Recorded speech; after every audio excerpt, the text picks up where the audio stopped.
क्या कहता है 6 देखो 6 नंबर क्वेश्चन कहता है कि 3 क्वेश्चन इसमें दिया गया। लंबाई के मापने के लिए निम्नलिखित में से कौन सबसे परिशुद्ध यंत्र है? हम आपको बता दें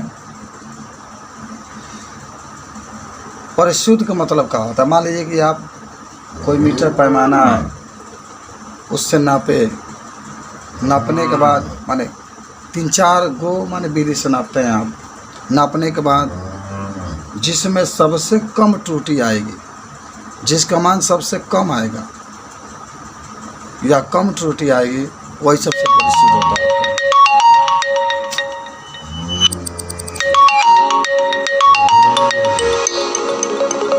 समझ रहे हो? तो चलो उत्तर लिखते हैं। पहला के देखो क्या कह रहा है कि लंबाई मापने के लिए में कौन सा सबसे परिशुद्ध यंत्र है। चलो पहला का उत्तर है, पहला के है ना, देखो ध्यान से समझना। सबसे परिशुद्ध यंत्र का नाम पूछ रहा है, क्या होगा। देखो कह रहा है कि एक वर्नियर कैलिपर जिसके वर्नियर पैमाने पर 20 विभाजन है। तो देखो मैं बता दूँ आपको कि वर्नियर पैमाना क्या होता है। जो तार होते हैं ना, तार उसी को उसमें फंसा करके तार की मोटाई बना पाया जाता है। माने इस तरीके से होता है, उसमें फंसा दिया जाता है, फंसा करके फिर तार की लंबाई बना। तो लिखो वर्नियर कैलिपर्स का एक सूत्र है। वर्नियर कैलिपर्स का अल्पतमांक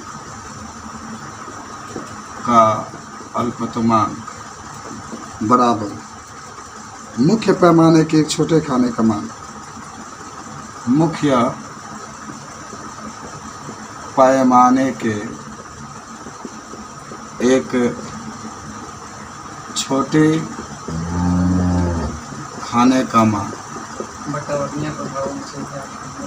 बट्टा में ये वो खाना नापा जाता है। बट्टा में वर्नियर पैमाने पर विभाजनों की संख्या। वर्नियर पैमाने पर विभाजनों की कुल संख्या। आप जरूर याद रखेंगे कि जो वर्नियर जो आपका कैलिपर्स होता है, इसके द्वारा तार की मोटाई वगैरह नापी जाती है। हमेशा मुख्य पैमाने के छोटे खाने का मान होता है 0.1 और वर्नियर पैमाने पर कुल खाने होते हैं 20। कितना होता है? अरे 20 दिया भी है तुम्हारी किताब में। 20 विभाजन है 20। अब भाग दे दो। दशमलव बढ़ाओगे तो देखो तुम ध्यान से बाबू, दशमलव के बाद एक अंक है। दशमलव बढ़ाओगे तो पहले से 0 एक और 0 हो जाए। भाग दो, 0 दशमलव बढ़ा दो तो 0, फिर एक 0 बढ़ाओ 0, फिर एक 0 बढ़ाओ तो इतना आ जाएगा 0.005 सेंटीमीटर आ जाएगा। चलिए इतना आ जाए। और दूसरा कह रहा है कि स्क्रू गेज, सिक्का वगैरह जो होता है ना, सिक्का वगैरह का चाप करके नापा जाता है, उसी को स्क्रू गेज कहते हैं। तो यह भी सूत्र एक होता है कि स्क्रू गेज का अल्पतमांक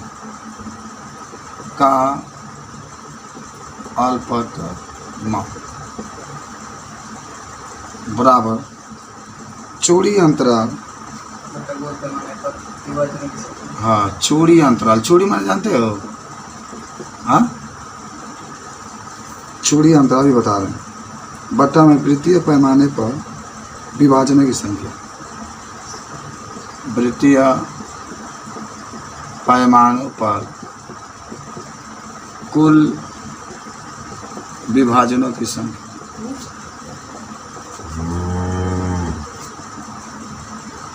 चौड़ी अंतराल की बात होती है, पहले तुम समझ।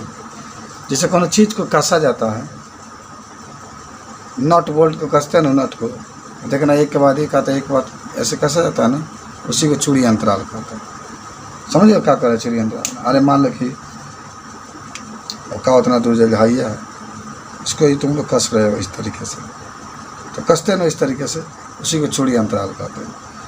दूसरा में देख ही रहे हैं पूरा मान ऊपरा 1 में दिखा रहा है और निचवा पूरा कह रहा है कि वृत्तीय पैमाने पर 100 विभाजन है। देख रहे हैं ना। तो अब यहाँ पर क्या करना है बाबू, जहाँ छुड़ी अंतराल है वृत्तीय पैमाने पर कुल मान कितना आ जाएगा 100। अब 0 दशमलव बढ़ा दोगे तो 1 0, फिर 0 बढ़ा दो 100, एक बार में जाएगा इतना सेंटीमीटर हो गया। समझ लो मिलीमीटर का मिलीमीटर एमएम में दिया है, छुड़ी अंतराल 1 मिलीमीटर। अच्छा, तो चलिए मिलीमीटर लिखिए। अब इसको सेंटीमीटर में बदलना है ना, तो 10 से भाग दो तो कितना आ जाएगा 0.001 सेंटीमीटर। और सी नंबर क्या कह रहा है क्वेश्चन में देखो, सी नंबर कहता है कि कोई प्रकाशिक यंत्र जो प्रकाश के तरंग दैर्घ्य की सीमा के अंदर लंबाई को मापता है। तो आपको बता दें, जो प्रकाश का मान तरंग दैर्घ्य होता है, प्रकाश का तरंग दैर्घ्य लगभग याद रख लेना सब लोग, लगभग 10⁻⁷ मीटर होता है। 10 के ऊपर कितना होता है -7 मीटर। इसको सेंटीमीटर में बदलो तो 100 से गुणा कर दोगे और क्या सेंटीमीटर, और 7 में तो जाएगा 10 गुना 5 सेंटीमीटर होगा। 5 का मतलब हुआ कि 0.1 2 3 4 5 अंक के बाद 10 में रहेगा। तो बताओ सबसे शुद्ध कौन होगा, सबसे शुद्ध माप किसमें आ रहा है, सी जो विकल्प है शुद्ध, ठीक है। क्योंकि इसमें सबसे छोटा मान प्राप्त होता है, सबसे छोटा मान प्राप्त। देख भी रहे हैं ना दशमलव के बाद कितना ये अंक आया है, इसलिए सबसे ये शुद्ध। अब नोट करो। हाँ, तनिक पूछना तो कुछ पूछिए। मस्त है कह रहा, देखो तो सुनो, देखो कोई छात्र 100 आवर्धन के एक सूक्ष्मदर्शी के द्वारा देखकर मनुष्य के बाल की मोटाई नापता है। वह 20 बार परीक्षण करता है और उसे ज्ञात होता है कि सूक्ष्मदर्शी के दृश्य क्षेत्र में बाल की औसत मोटाई 3.5 मिलीमीटर है। तो बाल की मोटाई का अनुमान क्या होगा, देख रहे बाबू।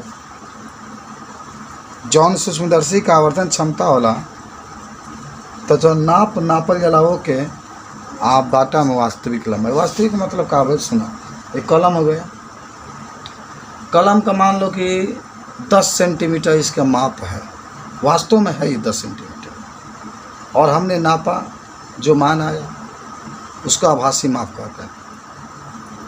हो सकता है 10 सेंटीमीटर आ जाए, नाप मान लीजिए, तो वास्तव में तो 10 सेंटीमीटर है ही, अब नाप रहे हैं तो 10 सेंटीमीटर भी आ सकता है, 10 से कम भी आ सकता है, 10 से अधिक भी आ सकता है। तो जो आप नापेंगे वो आभासी होगा, और जो वास्तव में पहले से उसका नाप कर रखा गया है वो वास्तविक होगा। तो आओ हल करते हैं इसको। क्वेश्चन नंबर कौन है, 7 है ना, 7। तो पहले का दिया है उसको लिख लेते। दिया है व्यक्ति द्वारा माने लड़के द्वारा नापी गई मोटाई, माने बाल के नापी गई मोटाई कितना है 3.5 सेंटीमीटर। आवर्धन दिया ही है कितना, 100। आवर्धन 100 दिया है, ठीक है ना। एक सूत्र होता है, हम बता देते हैं। आवर्धन बराबर, याद कर लेना, आवर्धन बराबर नापी गई बाल की मोटाई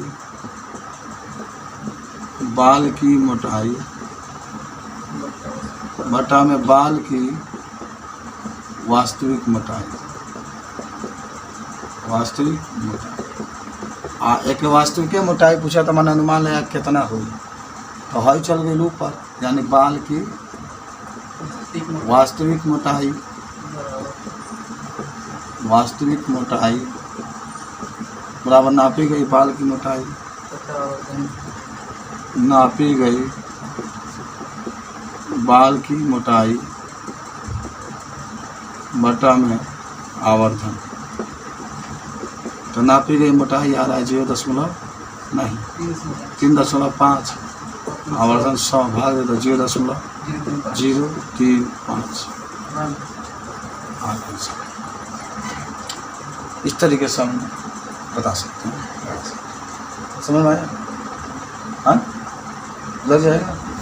चलो, ये क्वेश्चन नंबर 7 था। अब क्वेश्चन नंबर 8 पहले इसको नोट कर लीजिए। क्वेश्चन नंबर कहानी 8 की है, देखो ध्यान से।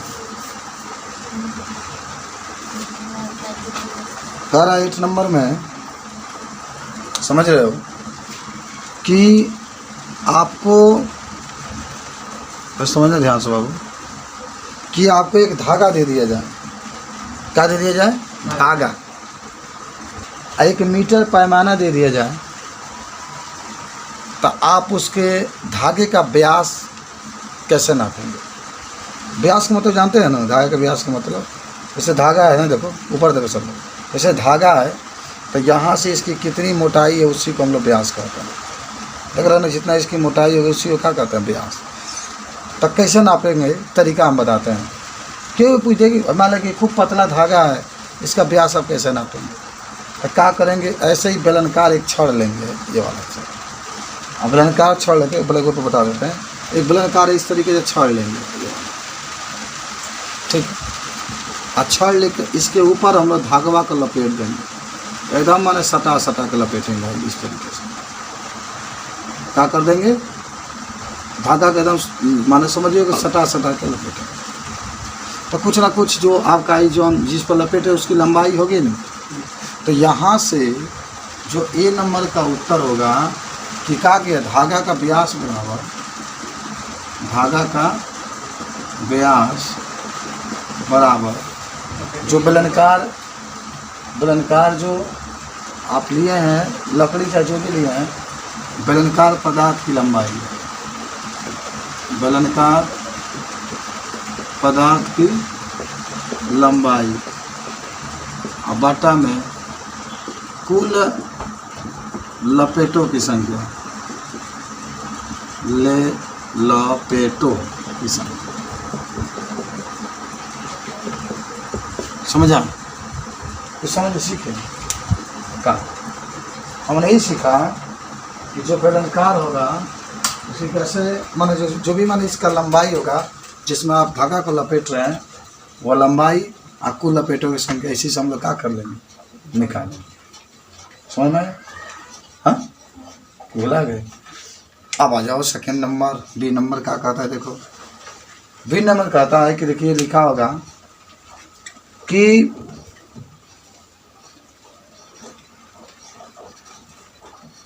एक स्क्रूग्रीज का चूड़ी अंतराल 1 मिमी है, इसके वृत्तीय पैमाने पर 200 विभाजन है। क्या आप यह सोचते हैं कि वृत्तीय पैमाने पर कब है? 8 नंबर का 8 नंबर का विवरण बता रहे हैं? हाँ बताइए। एक स्क्रूग्रीज का चूड़ी अंतराल 1 मिमी है और उसमें वृत्तीय पैमाने पर 200 विभाजन है। क्या आप यह सोचते हैं कि वृत्तीय पैमाने पर विभाजनों की संख्या स्वेच्छा से बढ़ाने पर इस स्क्रूग्रीज की यथार्थता में वृद्धि करना संभव है? अच्छा तो समझिए क्वेश्चन क्या कहता है ब्लैक बोर्ड पर। हम पहले बता दिए आपको क्या दिया है? स्क्रूग्रीज दिया है ना, स्क्रूगेज। ये स्क्रूगेज का हाल मालूम है? अरे नाटो नहीं कसा जाता है ऐसे, वही तो है। स्क्रूगेज की लंबाई या आयु कह सकते हैं। स्क्रूगेज जो होता है इसका अल्पतमांक बराबर चूड़ी अंतराल बटा में चूड़ी अंतराल बटा में कुल मान खानों की संख्या या कुल विभाजनों की संख्या। विभाजन बना है ना, तुम लोगों को समझाते हैं। जैसे नट का साया है ना, तो देखने में चूड़ी अंतराल ना होला, आपको लोगों तो वही तो होता है इसमें। अब तुम बताओ कि जो कुल विभाजनों की संख्या है वह इसको गुरुज के अल्पतमांक के व्युत्क्रमानुपाती है ना। तो अब बताओ जब इसको हम लोग संख्या बढ़ाएंगे तो इसका मान कम होगा कि घटेगा? घटेगा। जितना ही मान घटेगा उतना ही मान सही आएगा। तो नीचे लिखा जाएगा कि यह बात सही है कि जब विभाजनों की संख्या को बढ़ाएंगे, विभाजनों की संख्या को पहले समझ लें तब लिखना, बढ़ाते हैं तो क्या होता है, मान संख्या बढ़ाते हैं तो इसको ग्रेज का अल्पतमांक घटेगी, इसको ग्रेज की अल्पतमांक घटेगी और मान अधिक शुद्ध होगा, मान अधिक शुद्ध होगा। ये आपका आंसर है, ठीक है। अच्छा चलो सी नंबर आ जाओ। सी नंबर क्या कहता है समझो पहले कि वर्नियर कैलिपर जो माने अगर 100 माप अधिक अच्छे आएंगे कि 5 माप नापते हैं वर्नियर कैलिपर्स के द्वारा, तो लिख लेना कि 5 मान वाला मान अधिक सही होगा, अधिक सही होगा। 100 माप वाला मान कम सही होगा, क्योंकि निरपेक्ष त्रुटि मान बढ़ाने पर घटता है, मान बढ़ाने पर क्या होता है, ठीक है। जितना अधिक मान बढ़ाकर, मान लो कि निरपेक्ष त्रुटि यहाँ होता है, माध्य निरपेक्ष त्रुटि बराबर x1 x2 x3 डैश या, अब जितना अधिक मान बढ़ाओगे ना उतना ही जोड़ने में आपको दिक्कत होगी, इससे जितना ही कम रहेगा वो माप सही आता है। नोट कर लो तब तो आपको क्वेश्चन बनाएगा।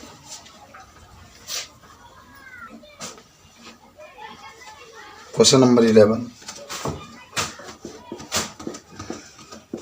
में क्या कहा ना, एक धातु की शीट है जिसकी लंबाई ए लंबाई किसे पर यल से क्या दिया है 4.234 मीटर, ये लंबाई को यल से प्रदर्शित करते, याद रखना। चौड़ाई को हम लोग बी से प्रदर्शित करते हैं, अभी का मान दिया 1.005 मीटर, ऊंचाई कोई एच से 2.0, अच्छा तो सेंटीमीटर में दिया है भाई, तो मीटर में बदलने के लिए 100 से भाग देना पड़ेगा, तो 0.0 2 अंक और ही है ना, भाग जाएगा 20 मीटर। तो जानते हो क्या कह रहा है, तो कह रहा है कि पृष्ठीय क्षेत्रफल और आयतन सार्थक अंक में ज्ञात कीजिए। देखिए आयताकार, जो आयताकार शीट होता है, आयताकार शीट का पृष्ठीय क्षेत्रफल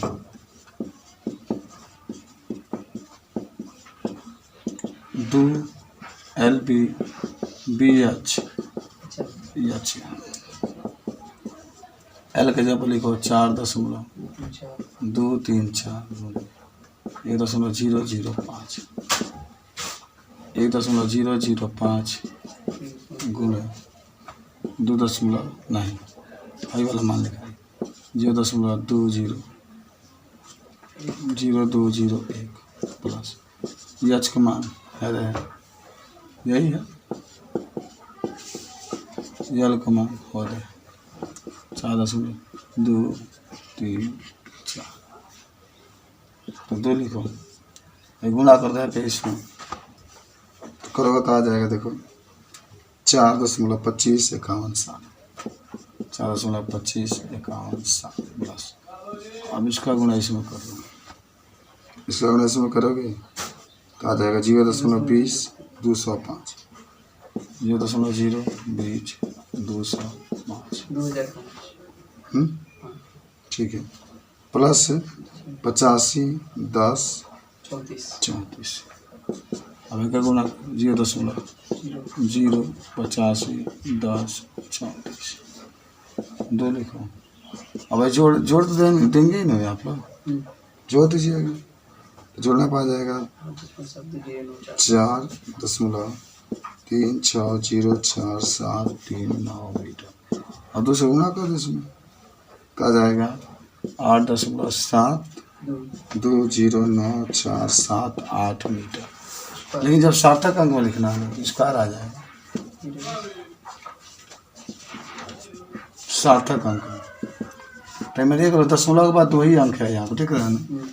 तो 0.0 के बाद इसमें भी 2 ही अंक लेना, बस इतना। तो 8.72 मीटर इसका हमारा। पहले समझना। फिर आपके कहा आयताकार सीट का आयतन, आयताकार सीट का आयतन लंबाई गुणा चौड़ाई गुणा ऊंचाई। जहाँ लंबाई है तहाँ लिख लो, ये वाला हिस्सा देखो, ये यल कमान दिया ना इतना 4.234 गुणा बी है बी, तो बी का मान यहाँ पर है इतना, ये 0.005 गुणा यच का मान है इतना 0.0201। पूरा गुणा कर दो, तो पूरा गुणा करोगे तो कितना आएगा 0.085 52 89 17 मीटर की। अब बराबर सुनो। लेकिन 0.0 के बाद कितना अंक लेना है, इसमें कितने सार्थक है, गुणा में तो पूरा सबसे कम देख लो 3 है ना, तो 3 अंक तक, जिसमें सार्थक 3 अंक तक और ये ले तब ना 3 में सार्थक अंक हुई, और छुड़ा जाओ तो 2 एक हुई, तो इतना मीटर की हमारा आंसर। ठीक है, कुछ सीखे। अब हम आते हैं क्वेश्चन नंबर 11 था ना 12 का क्या कहता देखते हैं।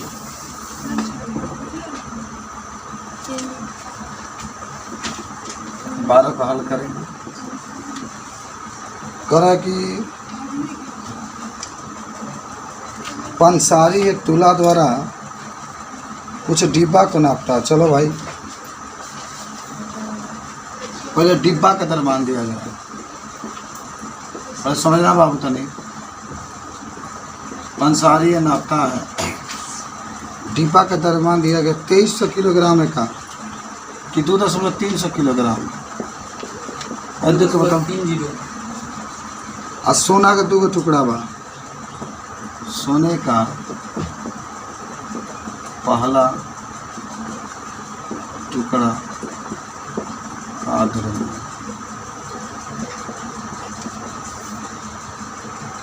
20.15 ग्राम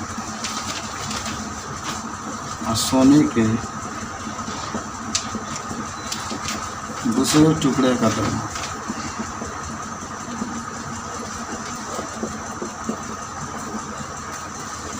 20.1। ठीक है, ये आपके पास मान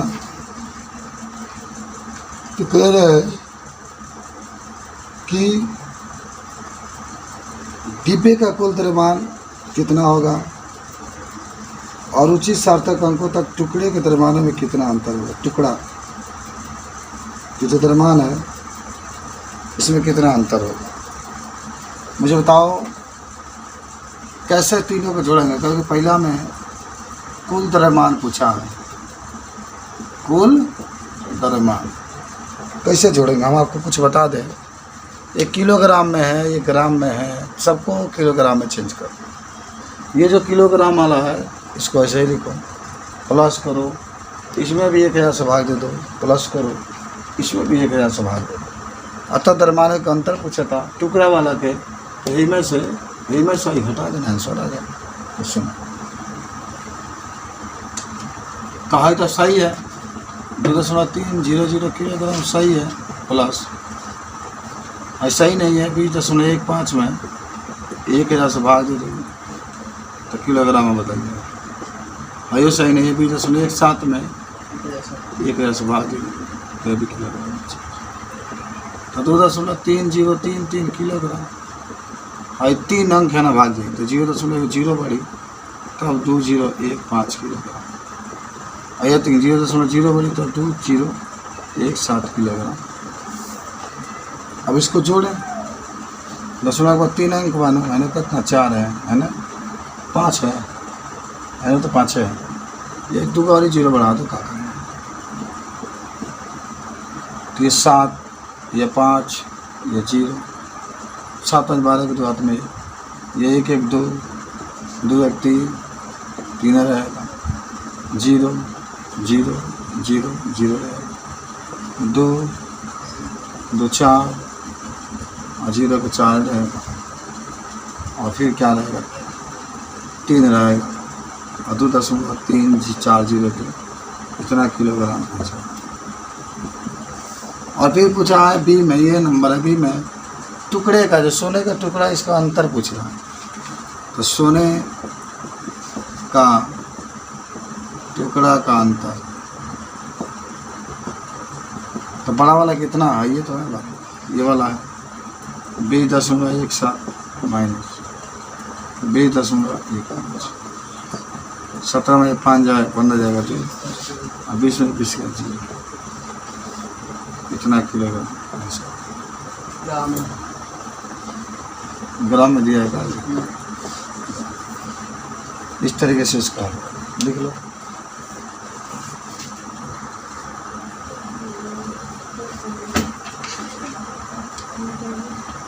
बहुत खूबसूरत सवाल है। 13 नंबर क्वेश्चन कह रहा है, देखो किसी भौतिक राशि के 4 प्रेक्षण योग राशियाँ ए बी सी डी दिया गया है। आप P बराबर A पर 3, B पर 2, करनी में C और D हल गया है। अब मापन मान दे दिलवा है, A में 1%, B में 3%, C में 4%, D में 2%। यदि P में प्रतिशत त्रुटि कितनी होगी? उपयोग करके P का परिकलित मान 3.763 आता है, तो आप परिणामों को किस मान तक निकटतम करेंगे? माने कितना मान आता है ना, तो हमें क्या करना है, निकाल करके दिखा देंगे। ठीक है, चलो डेल्टा P का मान इसमें पूछ रहा है, कहाँ का दिया है पहले बता दो। 13 नंबर सवाल में माने A का प्रतिशत त्रुटि 1% लिख लो, दिया है ये।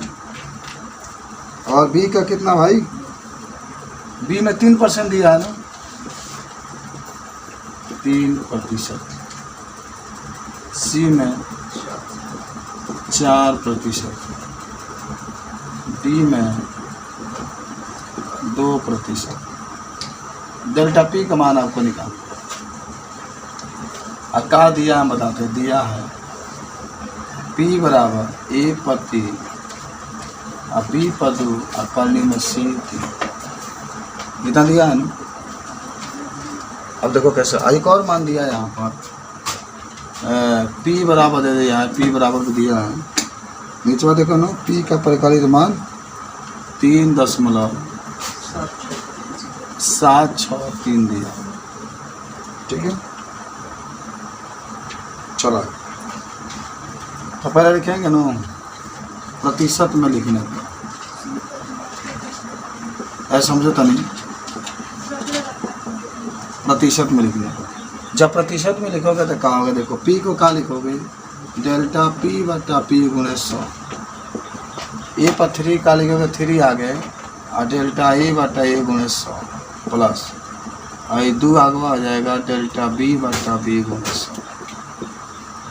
ठीक बा। अब प्लस से रही अरे तू जानता रहा कि सी बात सी वाला हिस्सा जाओ तो सी के हटाया जाएगा तो कर सी के जैसे आप समझा देते हैं